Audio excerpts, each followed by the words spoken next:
Is Tom Izzo a basketball genius? If he's not, I'm not sure who would be considered one because his track record suggests so, and this season has been some of his finest work. After what I'm going to refer to as their peacock streak, there was a lot of issues that they had with handling a 2-3 zone. So in true Tom Izzo fashion, he decided to dare the rest of the Big Ten to continue to play zone against Michigan State. I worried about zone. I hope we get zone 40 minutes on Saturday.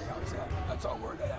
And if you're a coach, a player, or a fan of the game, this is really interesting to watch how Izzo decided to attack zones moving forward when shots weren't exactly falling. You can see from these clips in the middle of their loss streak in the Big Ten, there's a lot of perimeter passing, and there's not a lot of dribble penetration or finding the gaps in the zone. The gaps in the zone are considered to be the middle of the half court, like the free throw line and extended area, and then also both sides of the block, like 2 to 8 feet, that range outside of the block towards the sideline, and this is called the short corner. The reason that these are gaps is because it forces the defense to consider who they should bring to that spot because there's more than one defender that could be considered to cover those areas. You can tell that Izzo took this personally and that he was sick of getting asked questions about 2-3 zones because he really got deep in his bag and started executing on a lot of different ways to beat a zone. First things first are quick hitters and really not even allowing the zone to get properly set up before scoring a bucket. So like Akins on this possession just attacks it immediately, the zone's not set. The other way is getting into gaps, and Jace flashes to a gap in that zone right at the free throw line like we had mentioned, and then he hits a nice little floater, which was a huge moment in that Michigan game. And then here's Jeremy catching it in the gap as well, throwing it to that short corner, and then Jackson Kohler getting a bunny. The other thing that Michigan State continued to do in a zone, which they weren't doing earlier in the year, is still dribble penetrate and attack the guy in front of you, and that's something that Jeremy did well on this possession, and then Jace did well in this next clip. I might have got a little bit too deep in my bag on this one, but I remember watching some videos back when I was playing. There was a quick hitter that we ran in a zone, and I remember watching Izzo explain it on YouTube, so I dug up that same video. You can see at this basketball camp, Izzo's explaining the play. The point guard, or the guy at the top of the key, is cutting through